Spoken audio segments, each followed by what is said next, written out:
Hi, it's me, Vamp, and welcome to the podcast. That podcast will be split into two parts like normal. First part, we're going to talk about Warframe and give you guys updates on that.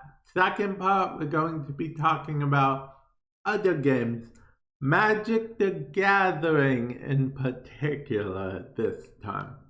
Yes, I am a Magic the Gathering fan. There's stuff going afoot in Magic the Gathering. Some things I like, some things I don't like. But let's get into Warframe because Warframe's the first part. So Warframe is getting a bit of updates. We just got Titania Prime not too long ago on all platforms. Scarlet Spear, I'll admit, I was a bit disappointed that it didn't launch on all platforms at the same time, but I think I just got used to stuff launching on all platforms at the same time that I forgot how it used to be, that we would have to wait. I mean, a long time ago, it was like a good 3 weeks to a month even before console got an update on PC, and we were still like a good 2 weeks behind. But that changed. But because of recent events, it's totally understandable that things are slowly reverting back to that way. And, because then the DE, then the cert process, for those of you guys that don't know, cert stands for certification. Basically, Microsoft for Xbox, Sony for PlayStation, and Nintendo for the Nintendo Switch. They all have to check to make sure everything is fine with their respective platform, the game running on there. They don't look for just bugs within the game in general. They look for things that could like break the console. Yeah, because something that just crashes the game on PC might not necessarily break the console, but things that, crash games on the console may break the console, and it also looks bad for on Microsoft, Sony, or Nintendo's end, which is never a good thing. And for those of you guys that don't know what brick means, it basically it's a very archaic term. It means brick as in, a brick, useless as a brick, a paperweight. That's what it means. The term, I don't know where it came from, but people started using it, and that's just what it means. Brick, as in it's just a paperweight. It's just a fancy paperweight, and you never want your console to be a fancy paperweight. Unless you'll have like old generation lying around. Maybe you'll have like just a PS2 or an Xbox 360 Halo Edition lying somewhere, and you're just like, hey, I have this Halo Edition paperweight. But yeah, okay. So yeah, all that's happening. DE are doing streams from home and whatnot. They don't have the fancy setup, but they're still doing their jobs the best they can. Devs are presumably doing a lot of stuff behind the scenes. Unfortunately, they can't be as transparent with us as they have been in the past for reasons, of course. And yeah, that's really all the Warframe news is. Actually, the Warframe section of this podcast might actually be a little shorter because I don't want to try to force minutes. Warframe news. Warframe, okay. So I guess I can explain a little bit what they're doing with Scarlet Spear on PC. They are making it so you get more codes and stuff. They also changed it to 5 weeks, so it's going to be 5 weeks on console as well. Other changes are going to be on console. Apparently, rare and legendary arcanes all will be available. Oh, okay.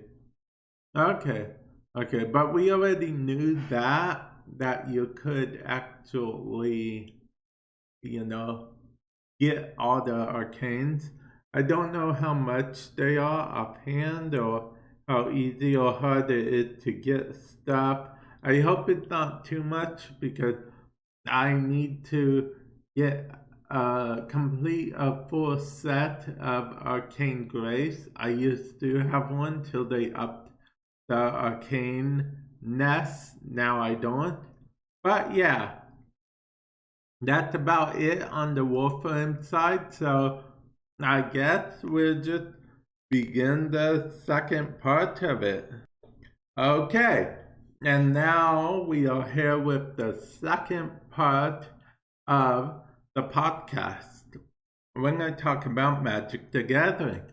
Okay, so first of all, a surprising number of people at DE actually like Magic the Gathering, especially Rebecca, which is also the voice of Lotus, in case you didn't know. I know, spoiler alert. But, yeah, and the reason I bring up Magic the Gathering, because they're about to release a new let's call no set, a pack set, called Ikoria, wait, something Ikoria of Behemoth, Ikoria Layer of Behemoths. I always forget what it is. And they're introducing quite a few mechanics with Ikoria. But not everyone is happy about the new mechanics. Okay, I'll go over the new mechanics as well as mention why people aren't happy about it. Okay. So, mutate is a new mechanic. It reminds me a lot of Imprint, but I've talked to some other people and they said that mutate is actually an unhinged or unglued mechanic, which for those of you guys that don't know, unhinged or unglued cards are cards that aren't tournament legal, they're not standard legal, they're just a bit of fun, a bit of fun, like some cards maybe you get +2/+1 every time an opponent says a chosen word, so on and so forth, stuff like that. Counter target spell unless its controller pays 2.5 mana. Just crazy, wacky stuff like that, just for fun cards. Making sort of poking fun at Magic the Gathering in general, which I love those kind of cards, honestly. But a lot of people are saying mutate mechanic is from there and they don't know if they like it. But I'll let you guys decide. So here's what the mutate mechanic is. You can either just summon the creature straight out like normal, or you can pay its mutate cost instead of summoning it, which will let you put it on the top or a bottom of target non-human creature you control. So basically what will happen is if you put it on the top or the bottom, that creature will then say you put it on the bottom, that creature on top will gain all the abilities of the mutate creature you put on the bottom, but it will keep the creature on the top will keep the attack and defense. So technically, in theory, you could have like, and you could keep mutating. So in theory, you could have like one monster. You could have like a 1/1 insane 1/1 if you want a 1/1 with trample, and most of these mutate cards have cards that have effects that give you more when they're mutated. So that's going to be interesting to see to me. I'm going to have to get used to the mechanic. It's going to be kind of annoying, but at the same time, I'm not sure if people are even going to use it much. I say that because there's so much board wipe in Magic the Gathering. Stuff rarely stays on the field these days for more than 1 or 2 turns. Back in my day, I had this real good Microsense Golem, Microsense Lattice combo. It was pretty like invincible, indestructible, or whatnot. But anyway, moving on. So that's one of the new mechanics people are iffy about, because some just think it's stupid altogether, because some believe, why would you spend all that time just pumping up one creature? Don't put all your eggs in one basket type mentality, which is totally fair. But others are like, oh, this is cool. We can like put it indestructible or hexproof and so on and so forth, and make it super powerful, which you could. So I'll be interested to see what happens. Flat format, if flat format is any indication, I am not sure what will happen, because I thought Cat Oven deck, which is familiar, Cat Oven, Witch's Oven deck would be no good anymore because all the graveyard hate that came with Thoros. I was wrong. I was completely and utterly wrong.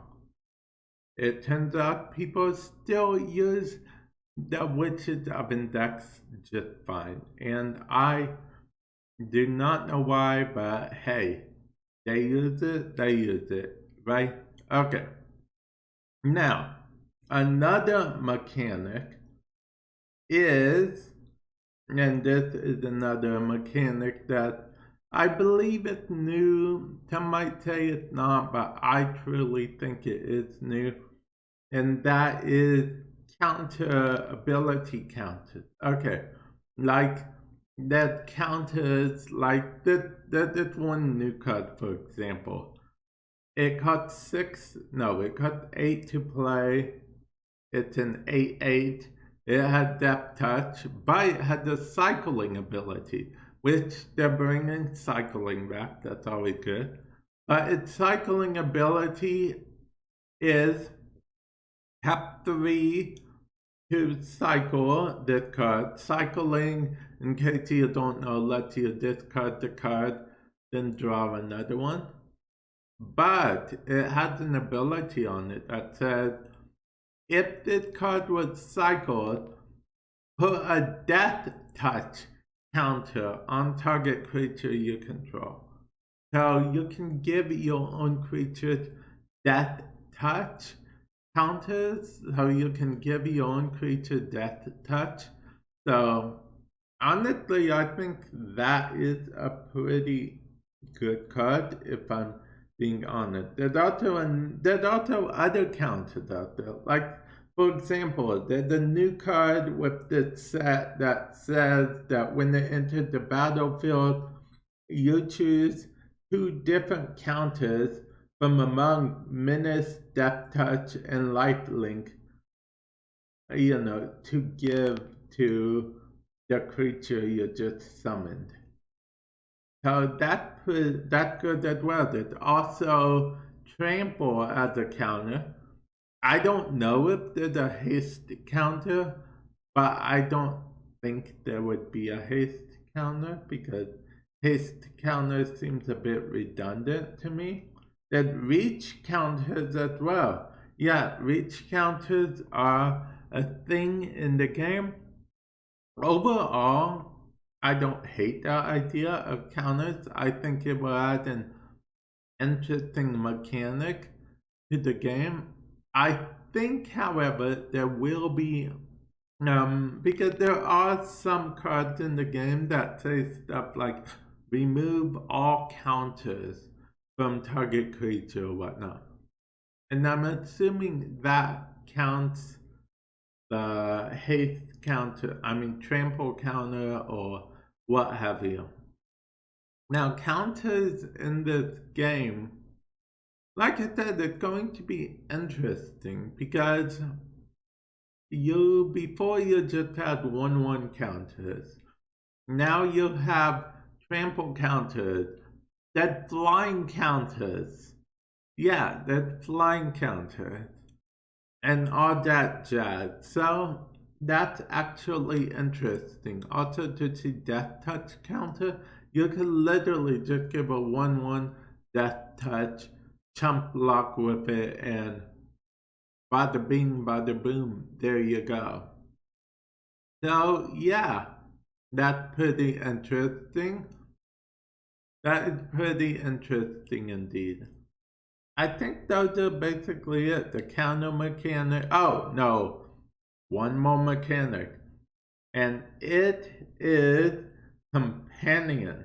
Okay? The companion mechanic, apparently, you start with a certain, it has a prerequisite condition, right? Once you meet that condition, you can have it be your companion, which means basically you can play it once from outside of the game. So picture starting it in your opening hand without it being in your opening hand. So, yeah, that's actually, I think, pretty cool. It like adds a little flavor of Commander, which is another format in Magic the Gathering, without it being like full on Commander, as it were, in Magic the Gathering. And I think that is very cool, actually. I know I said actually a lot, but I do think it really is cool.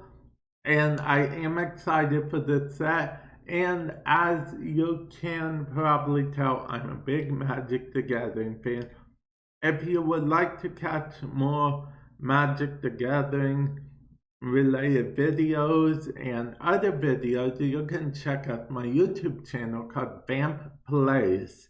You can either go to YouTube, search Vamp Plays, VAMP space PLAYS, or you can do youtube.com/vampplays, VAMPLAYS, to get to my YouTube channel, Vamp Plays. If you enjoy Magic the Gathering, you can check it out there. If you enjoy Warframe, of course, Warframe Madness, the place to be. If you're on YouTube watching this, I'll leave a card. There will be a card, top right hand corner. Click the I, as well as the link in the description below. And with all that said, I'll catch you guys in the future. Hopefully you guys enjoyed this podcast. Yes, I'm ending it now. I know it's a little bit on the light side of things, but I think it's actually about the length of most episodes. There just wasn't very much Warframe news, okay? So yeah, I'll talk to you guys in the future. Later.